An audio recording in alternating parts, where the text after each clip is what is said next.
अस्सलामुअलैकुम साथियों, मैं फैज़ान रज़ा आप सभी का एफ़आर नॉलेज नेटवर्क में स्वागत करते हैं। मैं उम्मीद करता हूं कि आप सभी खैर आफ़ियत से होंगे और अपनी तैयारी बहुत ही बेहतरीन तरीके से कर रहे होंगे।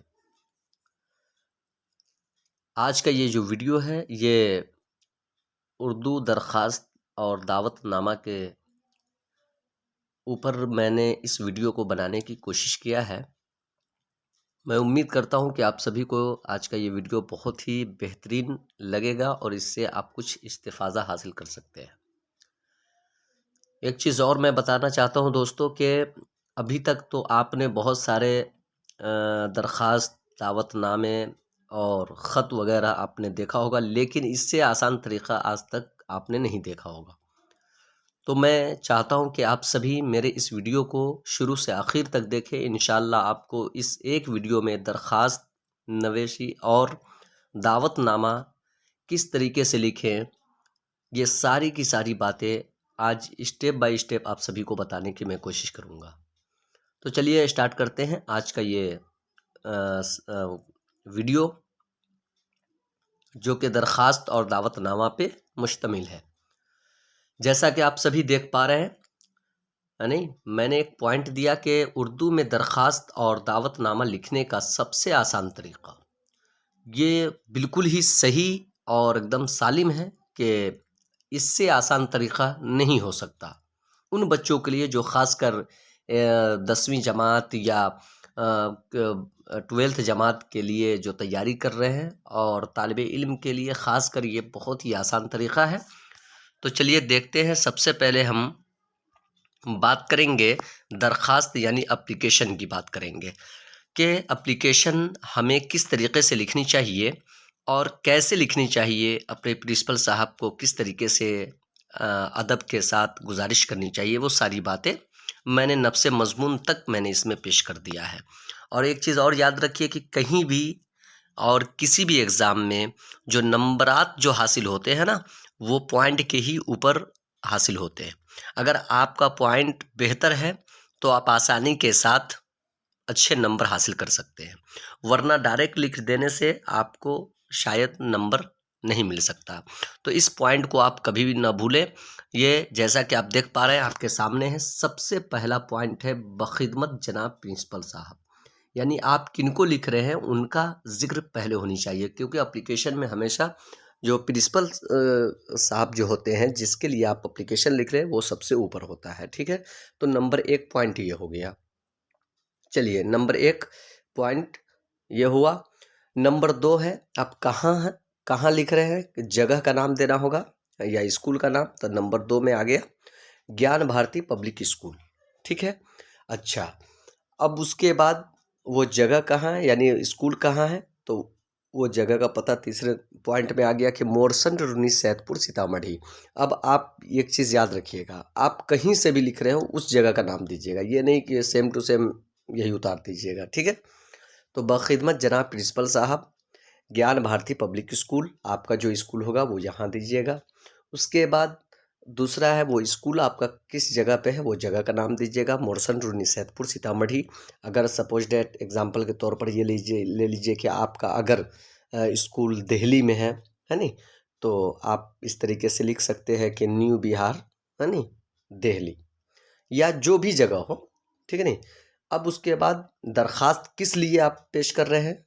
अब वो फ़ीस माफ़ी के लिए मैंने तो एक पॉइंट दे दिया है, लेकिन ये कोई ज़रूरी नहीं है कि आप फ़ीस माफ़ी के लिए ही दरख्वास्त लिख रहे हो। हो सकता है कि आप 10 दिनों की छुट्टी लेना चाहते हैं, हो सकता है कि आप आपकी पढ़ाई जो क्लास में हो रही है उसमें आपको दुश्वारी हो रही है, उसके सिलसिले में आप लिख रहे हों। हो सकता है कि आप एग्ज़ाम में न बैठने की वजह से लिख रहे हो, बहुत वजूहात हो सकते हैं।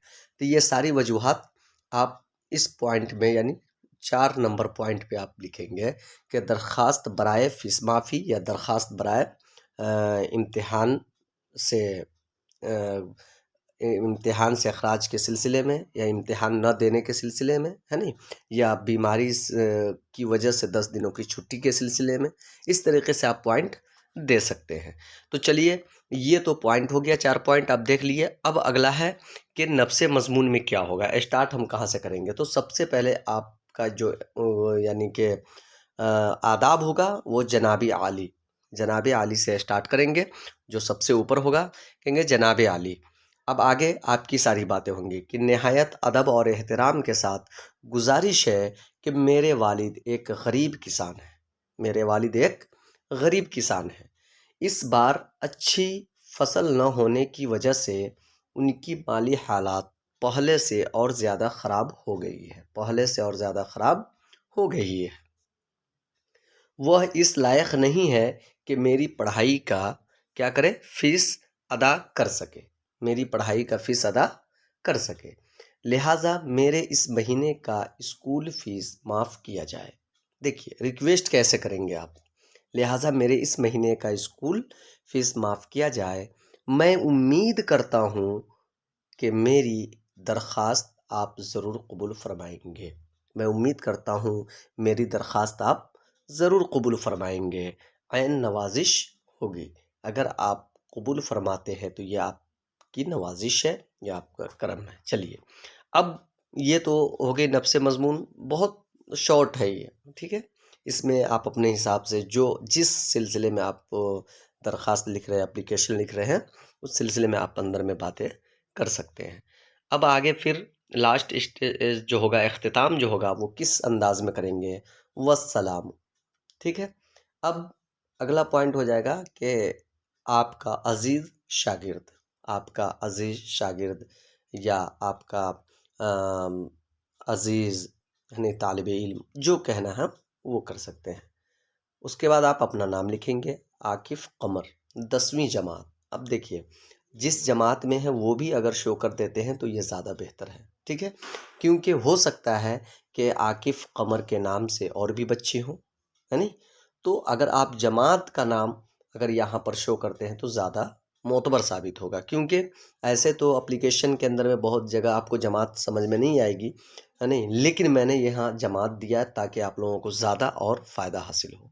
मुतअल्लिम, आप मुतअल्लिम कहाँ के हैं, तो आप ज्ञान भारती पब्लिक स्कूल, आप जिस स्कूल के मुतअल्लिम हो यहाँ पे आप लिख लेंगे मुतअल्लिम, ठीक है। चलिए अब कब लिख रहे हैं, तो तारीख़ 21/2/2023। बस यही आपका मुकम्मल एप्लीकेशन यानी मुकम्मल दरख्वास्त हो गया। अब इसमें ज़्यादा कुछ भी छेड़छाड़ करने की ज़रूरत नहीं है। चलिए अब हम देखते हैं दावतनामा।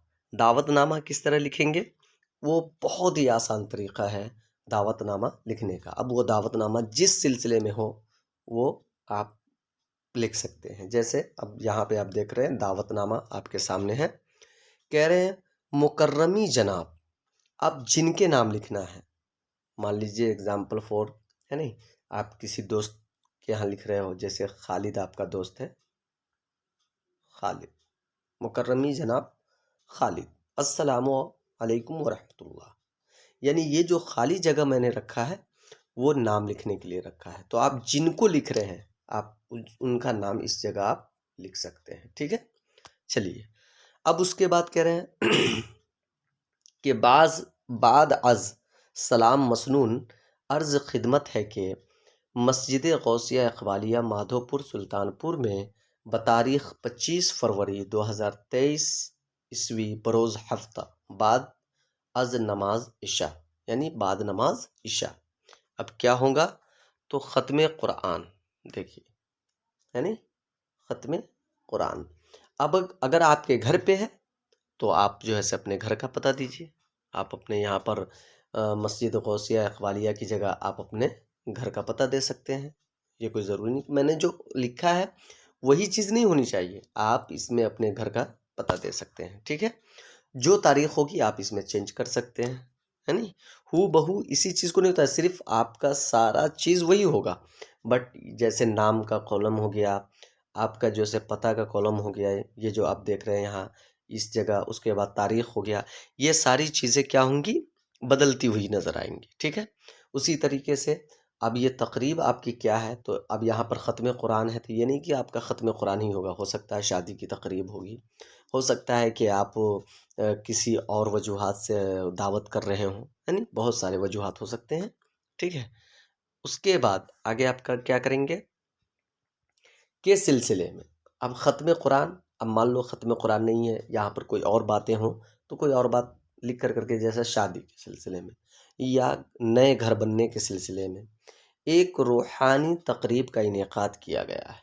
एक रूहानी तकरीब का इनेकाद किया गया है। इनेकाद का मतलब होता है कि मुनक़्क़िद करना, यानी कि प्रोग्राम को आगाज़ देना, करना, है ना, जिसमें इलाक़े के जय्यद उलमाए किराम शिरकत फरमाएंगे। इस रूह परवर और बाबरकत प्रोग्राम में आपको बमा दोस्त व अहबाब की शिरकत की दावत दी जाती है। आपकी शिरकत हमारे लिए बाइस इज़्ज़त वसद इफ्तिखार होगी। अब अद्दाइल खैर यानी दावत कौन दे रहे हैं, तो जो दे रहे हैं उनका नाम यहाँ होगा। तो मैंने एग्जाम्पल पे लिख दिया है मौलाना फैज़ान रज़ा, है नी। उसके बाद ये कॉन्टैक्ट नंबर इसलिए दिया जाता है नी, ये कोई ज़रूरी भी नहीं, लेकिन ज़रूरी इसलिए है कि हो सकता है कि कॉन्टैक्ट नंबर आप जिसको दावत दे रहे हैं उनके पास आपका कॉन्टैक्ट नंबर ना हो, तो इसमें कॉन्टैक्ट नंबर रहने से फ़ायदा ये होता है कि आपसे रब्ता करके वो आपके घर तक पहुंच सके। तो ये तो मैं उम्मीद करता हूं कि आपने दावतनामा, उसके बाद आपने एप्लीकेशन वगैरह को अच्छी तरीके से समझ लिया होगा। फिर इंशाअल्लाह अगले वाले वीडियो में हम सभी जो भी सवालात होंगे, नहीं, जो अभी कुछ बच्चों ने मुझसे सवाल किया कि सर कुछ क़वायद के भी नहीं सनाया और बदाया से रिलेटेड भी वीडियो डालिए, इंशाअल्लाह मैं उस वीडियो को भी डालने की कोशिश करूँगा। तो इजाज़त दीजिए, खुदा हाफिज़, फ़ी अमान।